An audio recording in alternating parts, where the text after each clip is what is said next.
राधे राधे। क्या हाल चाल आप सभी के? आई होप आप सभी मजे में होंगे, अच्छे होंगे। आज हम बात करने वाले हैं राइट इशू के बारे में। इस टॉपिक के ऊपर काफी क्वेरी आ रही थी मेरे पास में कि सर क्या होता है, इससे कैसे पैसा बन सकता है, काफी कुछ क्वेश्चन चल रहे थे माइंड के अंदर आप लोगों के। तो आज मैं आपके लिए वीडियो बना के लेके आया हूं। इस वीडियो में मैं आपको बिल्कुल सिंपल तरीके से समझाऊंगा। मेरा काम आपको समझाने का है, मैं कोई टफ लैंग्वेज का यूज नहीं करूंगा। बिल्कुल सिंपल बेसिक लैंग्वेज में आपको समझाने की कोशिश करूंगा कि इसमें क्या होता है, कैसे पैसा बनता है, सब कुछ। जो क्वेश्चन आप लोगों ने पूछे हैं मैं आपको शेयर कर देता हूं। राइट इशू क्या होता है, इससे जो उस कंपनी के शेयर होल्डर है उनको कैसे फायदा मिलता है, और जो शेयर होल्डर नहीं है वो कैसे उसका फायदा ले सकते हैं। ये आरई शेयर्स क्या होते हैं, आरई शेयर्स का प्राइस जो है वो कैसे निकल के आता है, पेमेंट्स जो है कंपनी कितने पार्ट्स में लेती है वो कैसे पता चलता है हमें, राइट इशू में अप्लाई कैसे कर सकते हैं, अप्लाई करने के बाद का प्रोसेस क्या होता है, राइट इशू के जो शेयर होते हैं वो किस किस को मिल जाते हैं, अगर मुझे राइट इशू के शेयर नहीं मिले हैं तो भी क्या मैं राइट इशू के अंदर पार्ट ले सकता हूं, और अगर मुझे राइट इशू में अप्लाई नहीं करना है तो मुझे क्या करना चाहिए उस केस के अंदर। राइट इशू के अंदर हम क्या ट्रेडिंग कर सकते हैं, मतलब क्या उन्हें हम बाय और सेल कर सकते हैं। आरई शेयर्स को होल्ड करने में क्या करना होता है, अगर हमने अप्लाई नहीं किया तो क्या हो जाएगा। आरई शेयर्स क्या सभी को फ्री में मिलते हैं जिनके पास इनके मेन शेयर होते हैं। तो ये सारे क्वेश्चंस हैं जो आप लोग मुझसे पूछ रहे हो बैक टू बैक। अगर आपका राइट इशू के अंदर इंटरेस्टेड है तो इस वीडियो को प्लीज एंड तक कंप्लीट देख लेना। तो चलिए फिर स्टार्ट करते हैं। पहला क्वेश्चन है what is right issue. Right issue होता क्या है। देखिए, कंपनी को ना अगर फंड चाहिए तो उसके पास दो तीन ऑप्शन होते हैं। पहला ऑप्शन क्या होता है कि वो कंपनी लोन ले ले, बट लोन लेने में क्या होगा, उसको उसके अंदर इंटरेस्ट पे करना पड़ेगा, तो वो उसको प्रेफर नहीं करती है। सेकंड ऑप्शन क्या होता है, पैसा रेज करने का, पैसा उठाने का, कि वो अपने जो स्टेक है, प्रमोटर जो अपना स्टेक है वो स्टेक बेच दे तो वहां से पैसा आ सकता है। बट उस केस में भी क्या होगा कि उनकी जो हिस्सेदारी है कंपनी के अंदर वो कम हो जाएगी, तो वो भी प्रेफर नहीं करते हैं। थर्ड में वो चूज करते हैं राइट इशू का। राइट इशू का मतलब क्या होता है, इसके अंदर क्या होता है, कंपनी जो है वो न्यू शेयर्स इशू कर देती है। जैसे मान लो कंपनी के 1 लाख शेयर्स मार्केट में ट्रेड कर रहे हैं, कंपनी बोल देती है कि मैं 10,000 शेयर और इशू करने वाली हूं, ठीक है। तो वो 10,000 शेयर कंपनी जो है वो और नए इशू करती है, जिससे क्या होता है कि उसकी हिस्सेदारी कम भी नहीं हो रही है, उसको लोन भी लेना नहीं पड़ रहा है। और इससे क्या होता है, ये जो होता है पब्लिक को सेम प्रपोर्शन मिलता है। अब कंपनी ने 1 लाख शेयर्स उनके मार्केट में चल रहे थे, कंपनी ने 10,000 शेयर और मार्केट में नए लिस्ट करने वाली है, तो वो ऐसा नहीं करती है कि किसी को दे दिए किसी को नहीं दिए।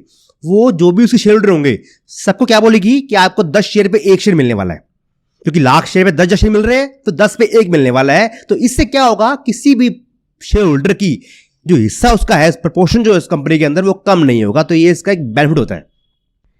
एक चीज समझना, पहले समझते हैं कि आरई शेयर जो है क्या हमें सब फ्री मिलते हैं। आरई शेयर जो मिलते हैं ना वो कुछ मार्केट से डिस्काउंट प्राइस से मिल जाते हैं। जैसे मान लेते हैं किसी स्टॉक का प्राइस 100 रुपए चल रहा है, तो वो क्या बोलेगी कि हम आरई शेयर्स को जो है वो 80 रुपीज के अंदर या 90 रुपीज के अंदर लिस्ट करने वाले हैं। मतलब आपको 80-90 रुपीज देकर एक फुल शेयर मिल जाएगा। तो ये ऑफर जो है वो अपने पहले शेयर होल्डर को मिलता है, उनको ये चांस मिलता है। अगर वो चांस को यूज नहीं करते हैं फिर ये ऑफर आम पब्लिक के लिए ओपन हो जाता है। अभी समझते हैं पूरा क्या होता है। यहां पे लोग एक क्वेश्चन पूछते हैं पहला कि आरई शेयर्स क्या हमें फ्री में मिलते हैं, शेयर होल्डर जो है वो इससे कैसे फायदा ले सकते हैं, तो इसकी बात हम करते हैं। तो आरई शेयर्स किसी को भी फ्री में नहीं मिलता है। सिंपल कैलकुलेशन है। एग्जांपल के लिए मान लेते हैं कि किसी कंपनी ने आरई शेयर इशू करने की रिकॉर्ड डेट जो है वो 10 तारीख रखी है, कोई भी मंथ की 10 तारीख रखी है रिकॉर्ड डेट, कि 10 तारीख जो है रिकॉर्ड डेट है, ठीक है। तो उससे एक दिन पहले 9 तारीख को अगर मान लेते हैं कंपनी का शेयर का प्राइस चल रहा है 100 रुपए का, और कंपनी ने क्या बोला है कि मैं 2 शेयर पे 1 शेयर देने वाली हूं, मतलब जिसके पास भी 2 शेयर होगा उसको 1 शेयर राइट इशू का मिल जाएगा। अब राइट इशू का जो प्राइस है वो कंपनी ने मान लो रख दिया है 80 रुपए का, ठीक है। ये क्या चल रहा है उसका, ये चल रहा है करंट मार्केट प्राइस चल रहा है, और ये क्या है, ये है उसका राइट इशू का प्राइस। आरई शेयर का जो प्राइस रखा गया है वो रखा गया है, राइट इशू का प्राइस जो रखा गया है, जो आपको अप्लाई टाइम देना पड़ेगा। तो कितना गैप है इसके अंदर, 20 रुपीज का गैप है, और कंपनी ने 2 शेयर पे 1 शेयर दिया है। तो 20 रुपीज जो है ना, जो गैप आया है वो आपका आरई शेयर का प्राइस निकल के आने वाला है। 20 रुपीज के आसपास का आपका आरई शेयर का प्राइस आएगा। ये पॉइंट क्लियर हो गया आपको। कि आरई शेयर का प्राइस कैसे निकल के आता है, जो भी मार्केट प्राइस चल रहा होगा माइनस में जो राइट इश्यू का प्राइस होगा, जो अप्लाई करते हम देना पड़ेगा, उनका जो डिफरेंस होगा वो बन के आएगा आरई शेयर का प्राइस। तो यहां पे बनता है 20 रुपए का। अब क्वेश्चन ये आता है माइंड में कि ये 20 रुपए जो मिल रहे हैं, जो शेयर होल्डर है उनको तो ये फ्री मिला है, तो उनके क्या 20 रुपए प्रॉफिट हो गए, क्या उनको 20 रुपए फ्री मिल गए? तो ऐसा नहीं होता है। देखिए, कंपनी ने 2 शेयर पे 1 शेयर दिया है, तो इसका मतलब क्या है कि कंपनी जो है वो 20 रुपए को यहां इनके शेयर प्राइस में एडजस्ट कर देगी। इस कंपनी की रिकॉर्ड डेट 10 तारीख की थी, 9 तारीख को प्राइस 100 रुपए चल रहा था, तो आपका अगले दिन जो प्राइस है ना वो 90 रुपए के आसपास खुलेगा।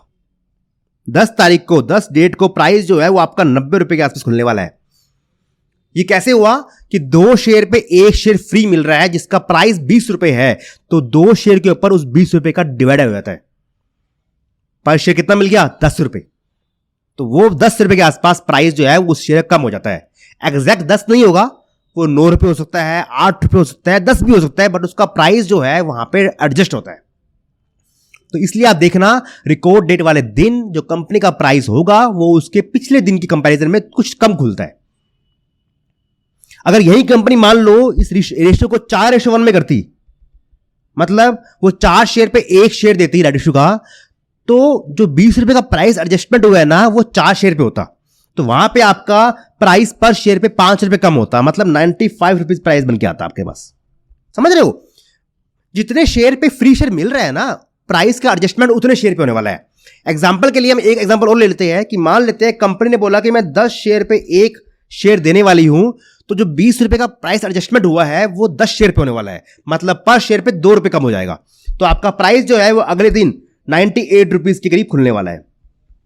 तो मोटा मोटा कहने की बात यह है कि राइट इश्यू का जो शेयर है वो किसी को भी फ्री में नहीं मिलता है, चाहे वो शेयर होल्डर हो चाहे वो ना हो, दोनों को उसके लिए प्राइस पे करना पड़ता है। शेयर होल्डर का प्राइस क्या होता है कि उसका कुछ जो मेन शेयर का प्राइस होता है वो कुछ कम हो जाता है और बाकी को बाय करना पड़ता है। अब यहां बात बनती है, कुछ लोग पूछ लेते हैं कि सर अगर हम उसके शेयर होल्डर है, हमें वो फ्री में मिला ही नहीं है, तो हम उसको क्यों कंसिडर करें?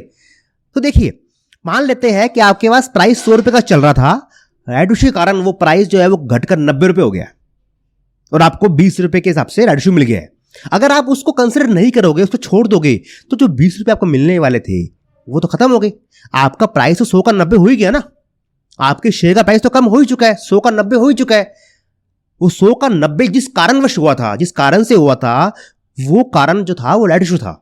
आपने उस आरई शेयर्स को मिस कर दिया, तो आपको प्राइस यहां डिक्रीमेंट हो गया, यहां प्राइस कम हो गया और वहां से आप फायदा ले नहीं पाए उसका। तो इसलिए मैं बोलता हूं कि राइट इश्यू के जो भी शेयर होल्डर है उनको इसके अंदर पार्ट जरूर लेना चाहिए। अब आपके पास पार्ट है, लेकिन 2 तरीके होते हैं। फर्स्ट वन इज, या तो आप उसको मार्केट में जैसे आरई शेयर लिस्ट होते हैं उसे बेच दो, निकल जाओ, या फिर आप उसके अंदर अप्लाई करके उसके मेन शेयर ले लो। अब एक क्वेश्चन आता है कि जो रिटेलर्स नहीं है, जो उसके शेयर होल्डर नहीं है, क्या वो भी इससे पार्ट लेकर बेनिफिट ले सकते हैं? तो यस, ले सकते हैं। देखिए, राइट इश्यू जो न्यूज होती है ना, इन न्यूज के कारण, कॉर्पोरेट एक्शन की न्यूज के कारण उस शेयर्स के अंदर एकदम से डिमांड आ जाती है।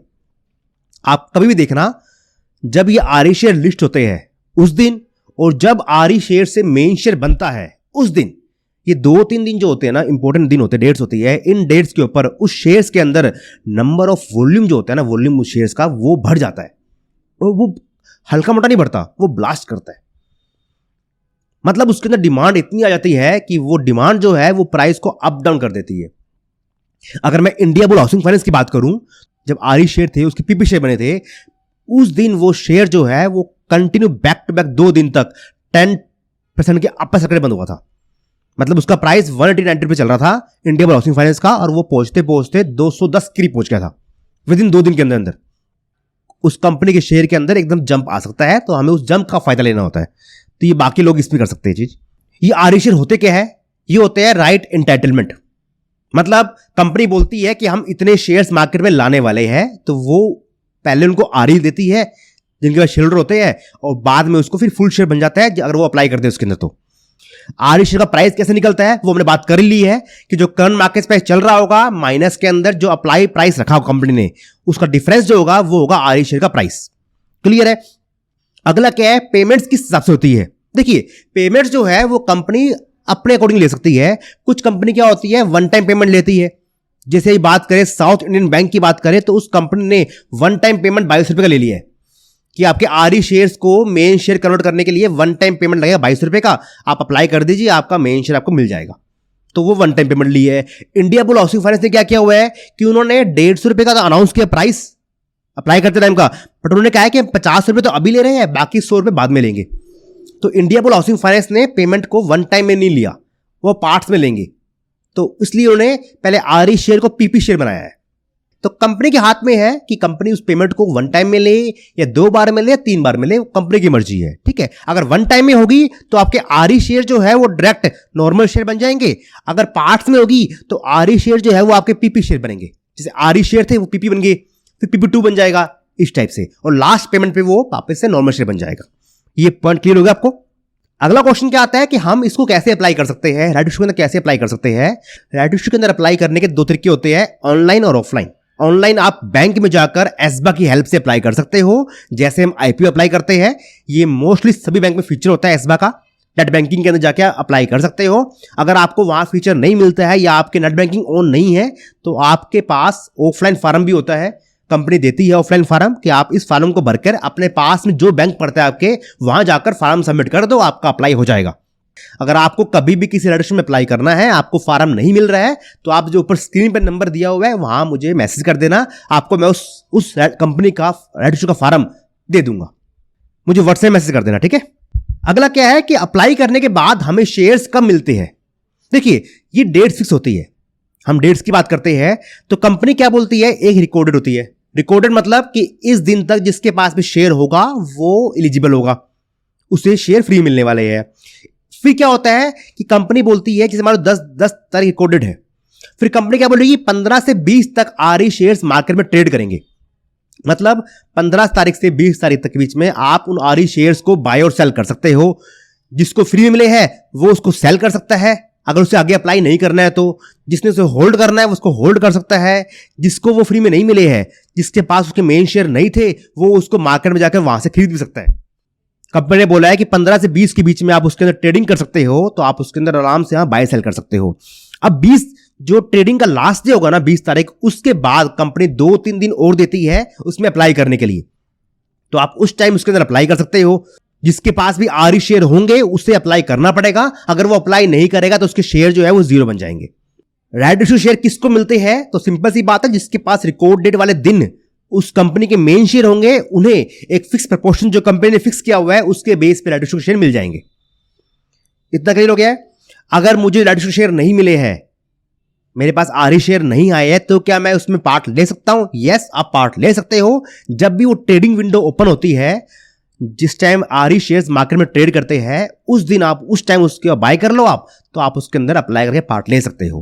बट ध्यान रखना, राइट इशू के शेयर्स के अंदर इंट्राडे नहीं होता है। अगर आपने आज बाय किया तो आप आज उसको सेल नहीं कर पाओगे, आपको सेल नेक्स्ट डे करना पड़ेगा। इतना पॉइंट क्लियर हो गया। अगला क्या है कि आरई शेयर में बाय सेल होता है, हो सकता है, मैंने बताई दिया आपको ऑलरेडी कि कुछ एक टाइम फिक्स करती है कंपनी की, इन 4-5 दिन के अंदर आप इसके अंदर बाय और सेल कर सकते हो, उसके बाद बाय सेल उसके अंदर नहीं होगा। जो लोग उसमें अप्लाई नहीं करेंगे उनका क्या होगा, अगर आपके पास आरई शेयर पड़े हैं और आपने अप्लाई नहीं किया तो आपके वो सभी आरई शेयर जो है वो खत्म हो जाएंगे, आपने जो से पैसा लगाया है वो आपका 0 हो जाएगा। अब कुछ लोग बोलते हैं कि सर हमें तो फ्री मिले थे, तो देखिए यार, फ्री में किसी कुछ नहीं मिलता है, कोई भी कंपनी जो फ्री में कुछ नहीं बांटती है, ये बात ध्यान रखना हमेशा आपको। अगर आपको वो शेयर, आप उसके शेयर होल्डर हो, तो आपका वो शेयर का प्राइस थोड़ा मोटा ऊपर नीचे हुआ है, जिस कारण से आपको आरई शेयर फ्री मिले हैं। तो अगर आप आरई शेयर में अप्लाई नहीं करोगे या उनको सेल नहीं करोगे, तो जो प्राइस आपका डिक्रीज हुआ है वो आपका लॉस हो गया है। तो आपको वो आरई शेयर फ्री में नहीं मिले हैं। बस फायदा ये है कि उस न्यूज के कारण उस शेयर्स में जंप आ सकता है, तो जंप आने पे उसका प्राइस ऊपर जाएगा, तो आप उसमें प्रॉफिट बुकिंग करके निकल सकते हो। बट फिर भी ये स्टॉक मार्केट है, यहां पे कुछ भी हो सकता है। डिमांड आएगी तो प्राइस भाग जाएगा, अगर डिमांड नहीं आई, वहां सप्लाई आ गई, लोगों ने चालू कर दिया बेचना, तो वहां पे प्राइस गिर भी सकता है। जैसे साउथ इंडियन बैंक में यही हुआ है, इंडिया बुल हाउसिंग फाइनेंस में डिमांड आई थी तो वहां प्राइस भाग गया था, और साउथ इंडियन बैंक के अंदर डिमांड नहीं आई है, वहां पे सप्लाई आ गई है, तो वहां प्राइस जो है उसको डाउन आ चुका है। पहली चीज तो ये होगी, न्यूज के कारण उस शेयर में डिमांड आएगी तो उससे प्राइस की जंप होने की संभावना ज्यादा बढ़ जाती है। और सेकंड चीज क्या है कि देखिए, शेयर का जो मेन प्राइस है वो तो कम हो ही चुका है, अब अगर आप राइट इश्यू में पार्ट नहीं लोगे या उसको इग्नोर कर दोगे या उसको छोड़ दोगे तो आपका तो लॉस हो गया ना। जिस कारण से शेयर का प्राइस कम हुआ था आपने उस कारण का यूज ही नहीं किया। आपको आरी शेयर फ्री मिले थे, आप उसको 20 रुपए में बेच के निकल सकते थे, आपको वहां पैसा बन जाता, बट आपने उसका यूज ही नहीं किया। तो यहां पे क्या हुआ, आपको 100 रुपए की वैल्यू जो शेयर की थी वो 90 रुपए हो गई है, और आपको जो 20 रुपए शेयर के मिले थे आरी शेयर के वो आपने यूज नहीं किए। तो एट द एंड में आपने वो 20 रुपए जो बना नहीं पाए और यहां आपके 100 की वैल्यू 90 बननी चाहिए, तो आप लॉस में चले गए हो। इसलिए अगर आप शेयर होल्डर हो उस कैटेगरी के तो राइट इश्यू आपको मिला है, तो आप उसको अगर उसमें अप्लाई नहीं करना चाहते हो, उसमें होल्डिंग को अपने इंक्रीज नहीं करना चाहते हो, तो आरी शेयर को मार्केट में वो 4-5 दिन के लिए ट्रेड करता है, उस टाइम उनको सेल कर देना। कुछ तो पैसा मिले यार, सिंपल सा फंडा है। जब आपको कोई चीज फ्री में मिली है, आरी शेयर आपको मिले हैं, तो उसको बेच के निकल लो ना। अगर आपको आगे अप्लाई नहीं करना है और अमाउंट में इन्वेस्ट नहीं करना है तो उनको बेच दो, निकल जाओ उससे। आई होप राइट इश्यू के रिगार्डिंग आपके सारे डाउट्स इस वीडियो में क्लियर हो गए होंगे। अभी भी कुछ बचा हो, कुछ डाउट रह गया हो तो आप नीचे कमेंट सेक्शन में मेंशन कर सकते हैं, आपके डाउट को सोल्व करने की पूरी कोशिश की जाएगी। सभी कॉर्पोरेट एक्शंस के लिए और आईपीओ रिव्यूज के लिए और बेस्ट शेयर्स के नेम के लिए प्लीज चैनल को subscribe and bell icon hit कर लेना। सभी कॉर्पोरेट एक्शन की डेट्स का रिमाइंडर लेने के लिए टेलीग्राम चैनल और व्हाट्सएप ग्रुप बनाया हुआ है, वहां आप ज्वाइन कर सकते हो। उसका लिंक डिस्क्रिप्शन में मेंशन कर दिया गया है, बिल्कुल फ्री ऑफ कॉस्ट है। उसको ज्वाइन करने से आपको वहां पे इन सभी डेट्स का रिमाइंडर मिलता रहेगा, ताकि आपकी कोई भी डेट्स अप्लाई करने की हो, चाहे वो आरी शेयर्स में ट्रेड करने की हो, उनको बाय सेल करने की हो, कोई भी डेट रिकॉर्डेड हो, कोई भी डेट आपकी मिस नहीं होगी। मैं वहां पे आपको हर डेट्स का रिमाइंडर देता रहूंगा। उन ग्रुप्स का लिंक डिस्क्रिप्शन में मेंशन कर दिया गया है, लोग कंसिडर कर लेना अगर आपको अच्छा लगे तो। वीडियो को मैक्सिमम लाइक एंड शेयर कर देना, ताकि सबको ये कंफ्यूजन है कि राइट इश्यू में क्या क्या होता है, ये कैसे होता है, ये क्या फ्री मिलता है, ये सब जो क्वेश्चन लोगों के माइंड में चलते हैं, उन सब क्वेश्चंस का लोगों को क्लियरिटी मिल जाए। तो आज के लिए इतना ही, मिलते हैं आपसे अगली वीडियो में किसी और इन्फॉर्मेशन के साथ। तब तक अपना ख्याल रखिए। Thank you so much.